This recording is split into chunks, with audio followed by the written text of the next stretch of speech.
Berikut ini 7 peristiwa pemberontakan yang terjadi di Kerajaan Majapahit. Peristiwa yang pertama terjadi pada tahun 1295 Masehi, yaitu pemberontakan Ranggalawe.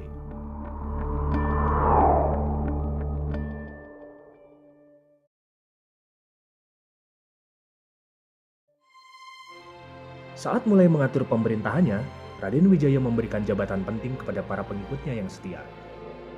Ranggalawe olehnya diangkat sebagai adipati atau bupati di Tuban, pelabuhan utama Kerajaan Majapahit saat itu. Pemberontakan Ranggalawe dipicu oleh pengangkatan Nambi sebagai patih Majapahit. Menurut penilaian Ranggalawe, Lembu Sora lebih pantas menjabatnya karena lebih banyak berjasa dibandingkan Nambi.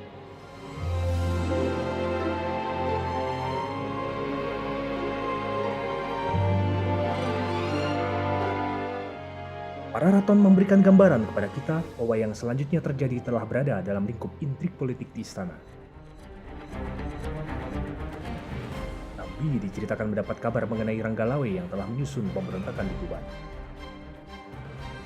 Nambi kemudian berangkat memimpin pasukan Majapahit didampingi Lembu Sora dan Kebo Anabrang untuk menyerang Tuban. Pertempuran antara pasukan Ranggalawe dan pasukan Nambi tidak bisa dihindarkan. Pertempuran memuncak ketika Ranggalawe dan Kebo Anabrang berhadapan. Dalam pertemuan itu, Kebo Anabrang berhasil membunuh Ranggalawe.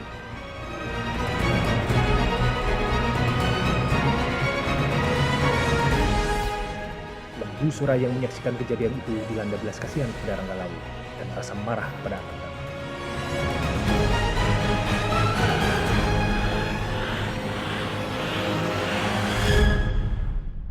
Sora kemudian membunuh Kebo Anabrang.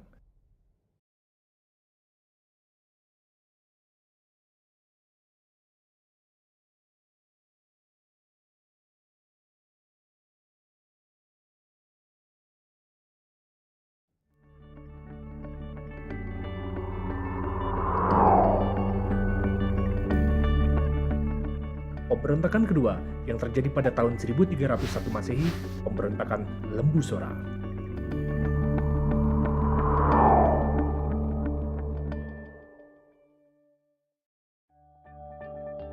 Kidung Panji Wijayakrama banyak bercerita tentang kesediaan Lembu Sora kepada Raden Wijaya. Sora menjabat sebagai Rakrean Patih Daha saat Raden Wijaya mulai berkuasa. Kisah pemberontakan Sora dilatar belakangi oleh berlarutnya kasus Lembu Sora yang telah membunuh Kebo Anabrang dalam peristiwa Ranggalawe. Kejadian tersebut nyatanya mendapat tanggapan yang beragam di kalangan para pembesar Majapahit. Sang Prabu bahkan dinilai segan untuk bertindak terhadap Lembu Sora. Akibatnya, para menteri merasa resah karena raja seolah-olah melindungi kesalahan Sora dan membenarkan tindakannya itu. Raden Wijaya kabarnya tersinggung karena merasa dituduh berlaku tidak adil. Awalnya Sora akan dihukum mati, tapi Raden Wijaya lalu mempertimbangkan jasa-jasa Sora. Sang Prabu pun mengubah keputusan dari hukuman mati menjadi hukuman buang. Sora kabarnya tidak menerima keputusan itu. Dia meminta kejelasan Sang Prabu. Akan tetapi, itikat Sora dimaknai sebagai pemberontakan. Tentara Majapahit yang telah dipersiapkan segera menghadang Sora. Lembu Sora dan para pengikutnya tewas di halaman istana dikeroyok tentara Majapahit.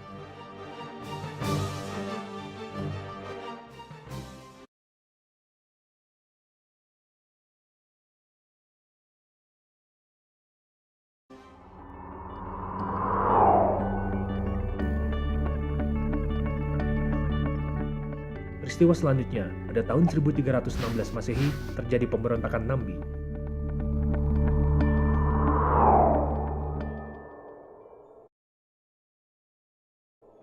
Dikisahkan pada masa pemerintahan Jayanagara, Nambi yang menjabat sebagai patih meminta izin untuk pulang ke Lumajang karena ayahnya sakit keras. Sesampainya di Lumajang, ayah Nambi meninggal. Hubungan yang kurang baik antara Nambi dan Raja Jayanagara semakin bertambah, terlebih saat Nambi tak kunjung kembali ke Majapahit. Berita yang diterima oleh Prabu Jayanagara adalah Nambi sedang mempersiapkan pemberontakan di Lumajang. Bahkan sang Prabu mendapat kabar bahwa para pembesar banyak yang berdatangan dan mereka bermaksud mengadakan komplotan kudeta. Prabu Jayanagara lalu mengirimkan tentara Majapahit ke Lumajang. Tentara Majapahit yang dikirim berhasil menghancurkan benteng pertahanan di Pajarakan dan Gading hingga terus menyerbu ke Lumajang. Karena serbuan ini, Nambi akhirnya tewas. Kidung Panji Wijayakrama dan Kidung Ranggalawe memberikan penekanan bahwa nasib yang dialami oleh Nambi tiada berbeda dengan Empu Sora. Gugur dalam suatu pemberontakan akibat intrik politik istana.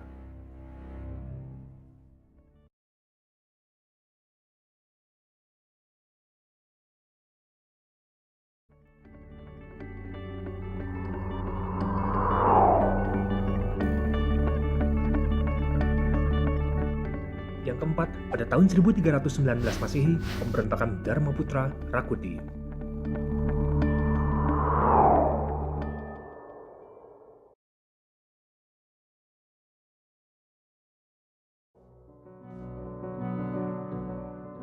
Usai peristiwa Lumajang, pada masa Jayanagara muncul pemberontakan lain.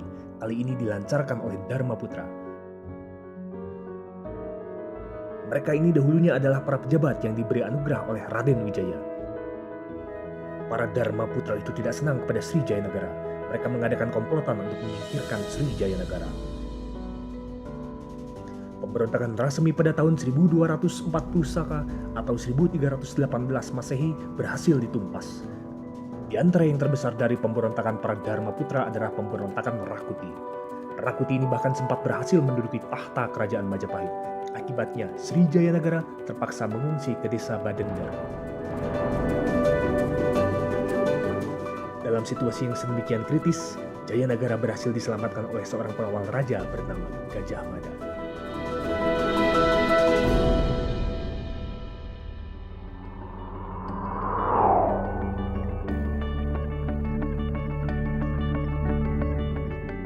Pada tahun 1328 Masehi terjadi pemberontakan Ratanca.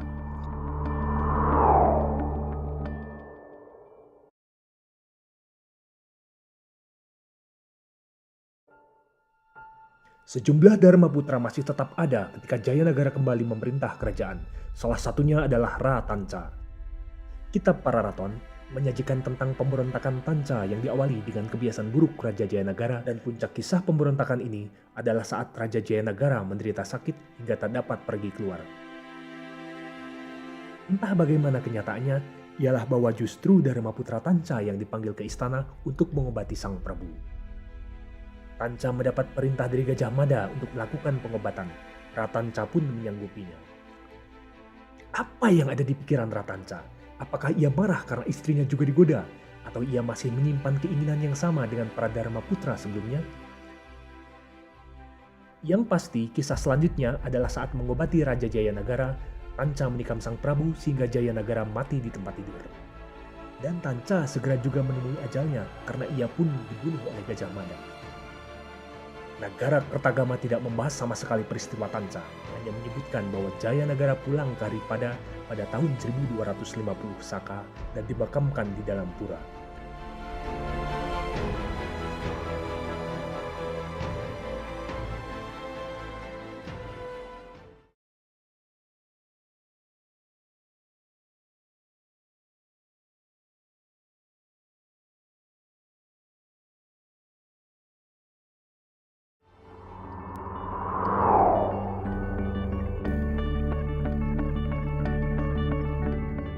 Pada tahun 1331 Masehi, terjadi pemberontakan daerah Sadeng dan Keta.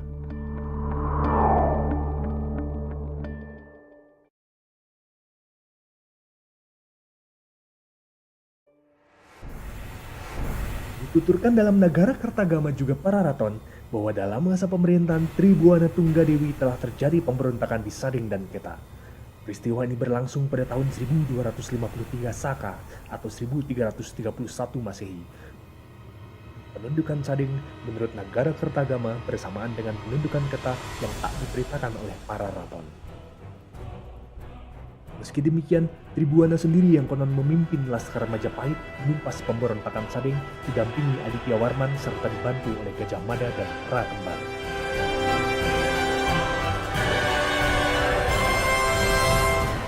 Setelah Keta dan Sadeng ditaklukkan, Pada tahun 1334 Masehi, Tribuana Tunggadewi mengangkat Gajah Mada sebagai patih Mangkubumi Majapahit.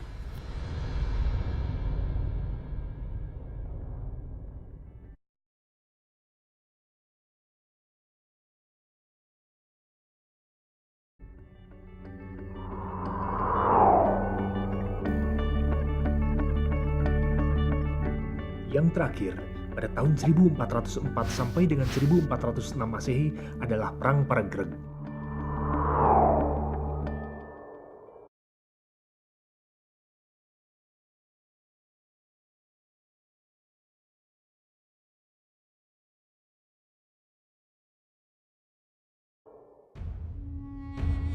Peperangan yang pada gilirannya melemahkan Majapahit adalah Perang Saudara yang dikenal dengan Perang Paragreg. Perang Paragreg diawali oleh pemberontakan Bre Wirabumi, disusul oleh pemberontakan kecil di beberapa daerah.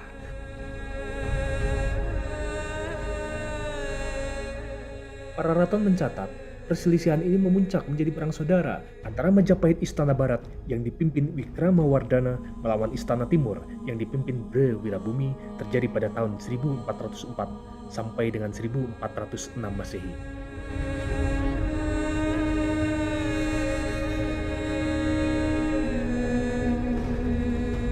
Sejak kekuatan Bre Wirabumi dihancurkan Wikramawardhana dalam Perang Paragreg, daerah Wirabumi seperti terlepas dari kontrol Majapahit.